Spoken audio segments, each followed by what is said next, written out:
Bladesmiths, welcome back to the Forge. This is a redemption challenge. Each of you suffered excruciating losses in your respective competitions that sent you home without the title of Forged in Fire champion or that 10 grand. But because you all showed skill and tenacity, you've been given another opportunity to compete for those things in front of our panel of expert judges. All right, gentlemen, you'll notice that your anvils are bare. The only steel that we'll be offering you today will be in the form of jackhammers. In this first round of competition, you'll be forging blades in your signature style using steel from these jackhammers. You will have 10 minutes to work on your design. You will have 3 hours to forge your blades. Good luck, bladesmiths. Your 10-minute design window starts now. I don't believe that my focus last time was 100% on competing. I think my focus was on the experience. So this time I'm here to win. My design is a hybrid kukri bowie. The kukri is going to give me the best chopping ability, and the bowie hybrid is going to give me a better slicer. I think they're struggling to get the bits out of these jackhammers. Yeah, I wonder what's going to happen when they start forging. You son of a... I got it. I'm planning on making a competition chopper. Would easily handle chopping wood and should take a fish out, no problem. Last time, I just kind of was in a full panic. So this time, I think I'm just gonna try and maintain a little bit more composure, and I think I'll do a lot better.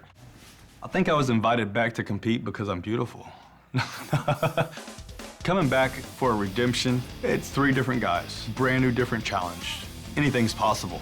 I'm gonna make a competition chopper because it's gonna take a beating, and it has a little bit of curve to the edge for slicing. Bladesmiths, your 10-minute design window is closed. Your 3-hour forge time starts now. Pretty confident that I have enough material to achieve the shape of knife that I'm trying to make. So I cut off the sides of the bit to make it easier to draw it out. That's not a good move. A lot of times these guys will cut off steel and then need it later on. Right. Now, Eric, I think, has done a great job of forcing that blade down and drawing it out. So now he's got a nice, wide piece of steel. Last time at this point right here, I was beating my head against the wall trying to split my stock. That's probably the most difficult way to do this type of weld. I was making mistakes and not changing my course of action. I know that if I screw up, if something happens, I'm off first again, and that is a pill I do not want to swallow. It's moving good, everything's working out the way it should, and I've already got the thing curving in the right direction. James is peeling off layers. The temperature is getting a little warm. Oh, get a tan! My eyes! Ah! Welding! Oh, that's good. Right now, I was still pretty good last time. It was when I got to the grinder was when I had the problem. I realized that I'm drawing my steel out thinner than the parameters that I'd set for myself originally, so I need to alter my game plan. That looks good, dude. Might turn out a little bit skinny, but I think it's still got enough to do the job. I'm gonna rely more on blade geometry than mass to meet the challenge. Eric quenched. When my quench comes out and my colors look great, Mine feels good so far. I think I got it. Mine hardened okay, dude. I wouldn't say it's hard, but it's skated. Earl just quenched. I do the quench, I get a little bit of warpage. It was initially pretty alarming, but with Morgan's experience with his steel, what I was predominantly worried about was the hardness. I mean, it's fighting. Think it hardened at all? Nope. If this blade tries to chop wood and it's not hardened, it's going to fail the test. If my knife fails the test, that means I'm going home. So I decided to test it in the acid. That's actually was very smart. The hardened steel is going to color up different than the softer steel. Wow. Something happened. I can see that where I stopped my quench, there is a discernible difference between the steel. Might not have gotten hard enough, but we'll never know until we actually test it out. James, his blade's handy oiled. Yeah. I haven't seen him check the hardness. He didn't get the memo. He doesn't care. He's not even checking. I don't foul test my blade. I'm pretty confident that it's hard. 3, 2, 1. Bladesmith, shut down your machines. This is the strength and durability test. I'll be taking your blades and chopping into each of these beams 7 times. Remember, this is not about what happens to the wood. This is about what happens to your blade. James, are you ready? Yes, sir. Last time I was on, my blade broke. So I'm thinking in my head, please, please, please perform well.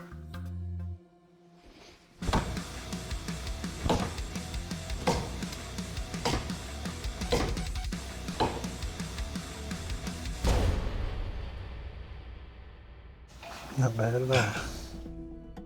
I like the blade design. It lends itself well to cutting, but there is a little bit of edge deformation here, a wire edge that's kind of rolled over a little bit.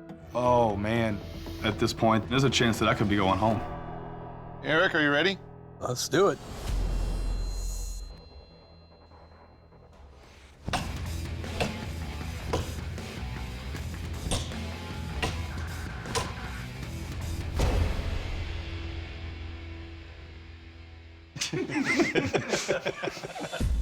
Well, Eric, I like your blade shape, but when you leave the front of the handle flat, but you round off the back, it is very difficult to index this knife, but no damage to your blade. Well done. Thank you. Earl, are you ready? Yes, sir. Good.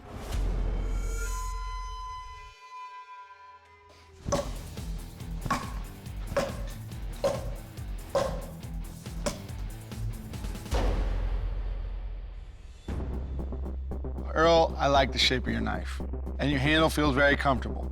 But the problem is your edge geometry. It's pushing its way in, but it's not really cutting its way in. But no damage. Next up is the sharpness test. Bladesmiths, I'm gonna take your weapon and slash across his fish. If it's sharp, it should glide through. James, you're up first. You ready? I'm ready, sir. I'm feeling really kind of nervous because I don't know how well it's going to perform because of that roll on my edge.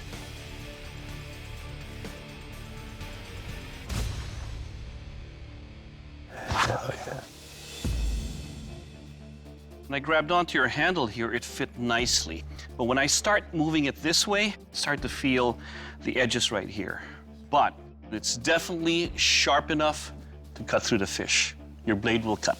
Thank you. Eric, you're up.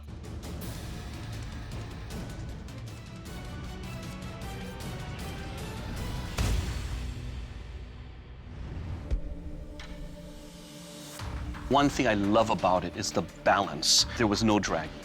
Felt good. It felt like I chopped something. So thank you for that excitement. The handle is smooth. There are no rough edges, and it will cut. Thank you. Earl, your turn. You ready?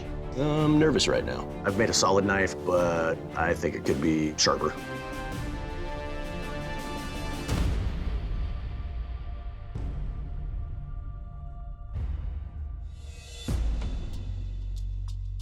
You have a stunning and beautiful looking blade. The handle, it's smooth, but you can see some indentations right here, which shows that there might be an area here that's not as sharp. It didn't glide all the way through, but your blade will cut. Yeah, I just wanted to hear that. With as thin a blade as Earl had, it should have been a slicer. I feel my chances of moving on to round 3 might be looking better. Bladesmiths, it's time for one of you to leave the forge. Earl, your blade did not make the cut. Jason will explain. Earl, you made a beautiful knife. I love the shape of it. You had a good handle on it, but you just didn't grind it to produce the kind of edge that you need to cut with. When I was doing the log chop, it was bouncing off of the wood. It's just not sharp, and that's why we have to send you home. Understood. Please surrender your blade. It would have been really nice to move on to the final round, but just wasn't in the cards. I had a chance to show what I could do, and that was way more than I did the first time. And as far as redemption goes, that's about as much as I could ask for right there.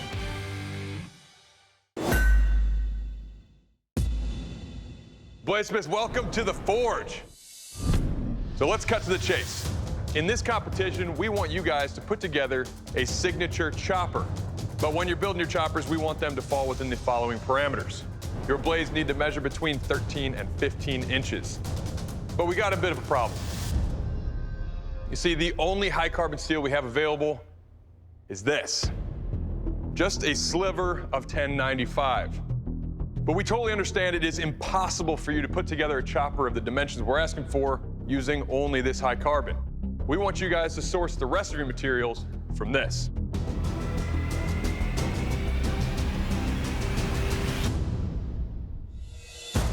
Bladesmiths, what we have here is a pile of scrap steel. Some of it's usable mild, and some of it is unusable cast iron. What we want you to do is source the bulk of your materials from this pile here, turn it into a billet, forge weld your high carbon on there as an edge, and turn it into a blade. We've got 3 hours on the clock for this first round of competition, so good luck, work hard. Your time starts now. First thing comes to my head is find the biggest piece of mild steel laying on that table. I'm looking for something that's gonna be flat and thick enough that I could insert a bit of the high carbon steel into. Find a basic round stock that I knew it was mild steel as soon as I looked at it. Nathan just cut his high carbon sliver in half. Still silly, why would he do that? Yeah, he's probably looking at it as too long a weld. The length of the weld is what's making him nervous, I would assume. I've got my 3 pieces all tack welded together. Now I'm gonna put it in the forge and set my forge welds.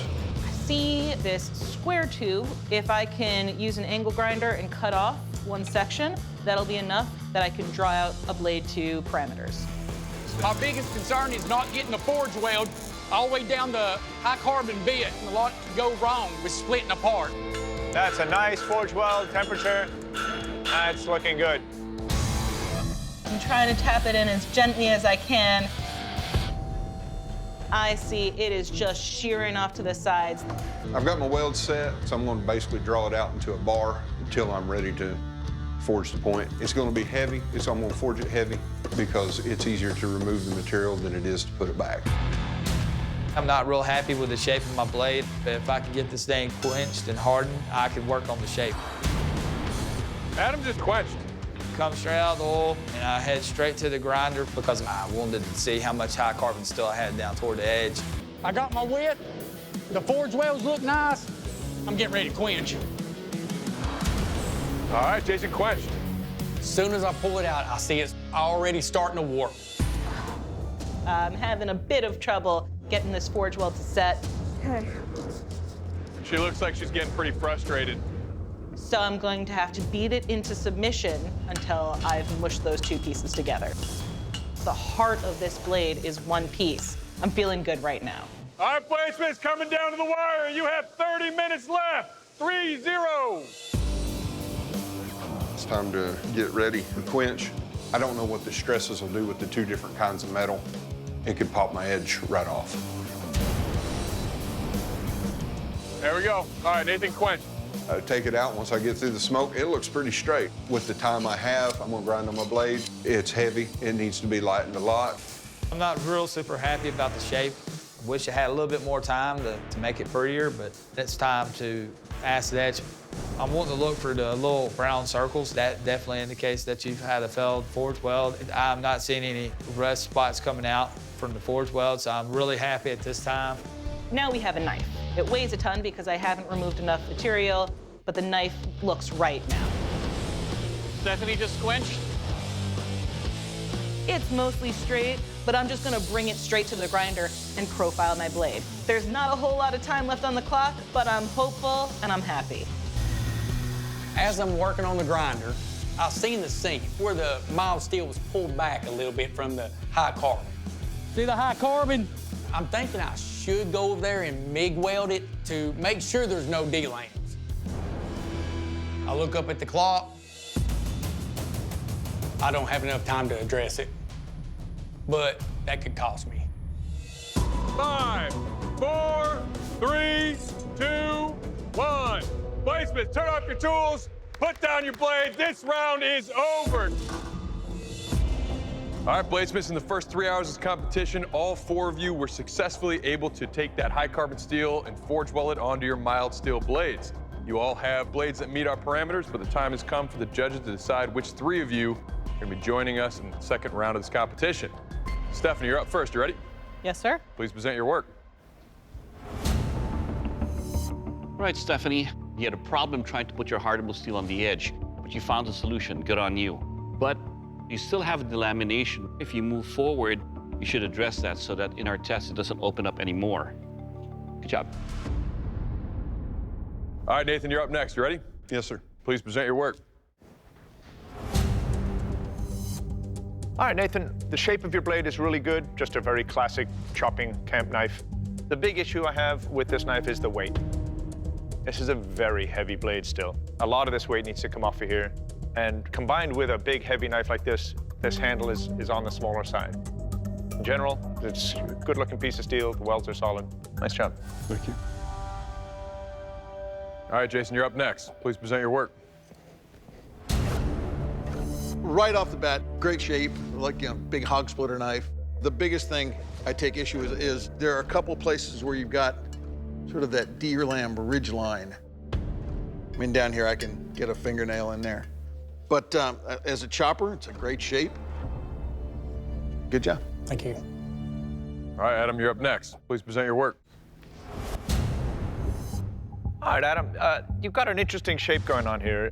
This is another blade where the steel was welded directly down onto the mild steel. So you really can't do all that much profiling with this edge without, kind of grinding into the mild. But in general, I think you're set up for an interesting looking chopper. Nice job. Well, bladesmiths, first off, I want to say you guys all have a lot to be proud of. We gave you a very difficult and unique challenge, asking you to take a tiny bit of high carbon steel and somehow turning it into a functional chopper. But in this competition, only 3 of you can join us in the next round.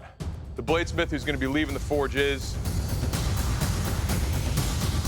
Jason. Unfortunately, your blade didn't make the cut today, and Doug's going to tell you why. Jason, first up, I want to thank you for battling through and turning in. Pretty good design for a competition chopper. But your blade has the most visible delaminations along the weld line, and for that reason, we're sending you home. Totally agree.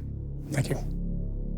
Well, Jason, you had the process all down, but unfortunately, man, you're not going to be joining us in the next round of this competition. I'm going to have to ask you to please surrender your work and step off the forge floor. I practiced for weeks doing all my canister, regular Damascus, sand my, and then they threw a curveball of putting a small piece of high carbon down a full-length blade into mild steel. But I have no regrets. I had a blast, and I'll keep on bladesmithing. In this first round of competition today, you'll be making one of these competition choppers. All right. Now, we didn't feel that was complicated enough, so to ramp it up a little bit, we've got a special surprise for you underneath that cloth on your anvils. Go ahead and lift that cloth up. What you're looking at there are stacks of 10 series and 15 and 20 steel. You will have to do a stacked Damascus chopper for us that is between 10 and 13 inches in length. Good luck, bladesmiths. Your 3 hour starts now. I want to focus on cleaning each and every one of those pieces. If you screw up on the forge weld, it doesn't matter what you make, it's going to be a delamination and shoot yourself in the foot right from the get-go. Ladder pattern Damascus, you cut up the billet, alternating, in almost like in a ladder fashion, and then whenever you stretch the billet out, you're revealing all those layers that you cut down into. Are all these patterns able to come out with low layer counts? The ladder pattern, not too low. Twist is probably the one you can do the lowest layer count on. The raindrop, basically the same as ladder. And the shark's tooth, you want to have a good amount of layers on that. To get a true ladder pattern, you need to be at least around 60 layers or more. I just feel like I don't have time to do that with the 3 hours given. I figured it was safer to go lower layer. The key to success is getting these welds to stick. The top layer just kind of like sliding off like it's a piece of melty cheese on a hamburger. A lot of this is set up in heat. Get everything tight with that first weld. Get it hot enough to weld together. When in doubt, more flux, hit it harder. I don't have time for this kind of problem. The clock is ticking. I'm hoping to set the forge welds so that I can start drilling my pattern into it. I've got my billet drawn out to a little bit bigger than an inch, and it's time to put a twist in this. It's a brick right now. Yeah, he's not gonna be able to twist that, is he? No. It's got to get quite a bit thinner. This billet is not moving. The entire vise is moving as Aaron tries to twist this billet. No matter how much I try and twist this material, it's not doing what I want it to do. The tough thing about a twist, man. Come hell or high water, I'm getting this twist in. It's gonna happen. Oh, there we go. To get it horizontal this time. It starts to move. That's the way. In the back of my mind, I'm concerned about time. I was hoping to put a lot more twist into it. I'm just gonna have to go with what I got. Bladesmiths, you have just 90 minutes remaining. I start to manipulate the steel and to bring about what I'm hoping and ultimately will be the pattern that I'm looking for. I use the squaring dies because they have peaks on them. So what I'm actually doing is squeezing down into the steel these lines. I think Jesse's gonna go for a fold on that. I would love to see a fold on that. I don't know what he's going to do otherwise. You definitely can't accordion cut something like that. That was my worry. It's so thin. Yeah. He needs a thicker billet in order to cut deep enough V-shaped notches. Otherwise, he won't get that shark tooth pattern. Yeah, definitely one of those challenges to follow the recipe and follow it really closely. Really easy to screw up one of those steps and wind up with a pattern that doesn't match. 15 minutes! I'm just running out of time. I've got to get to heat treat. Sounds good. I pull it out. That sucker starts to warp on me. I think I may have quenched my blade a little too hot. It always makes me nervous when a smith starts twerking the blade after quenching. It's straight with a lot of emphasis on the and it's hard. I'm ready to hit the grinder.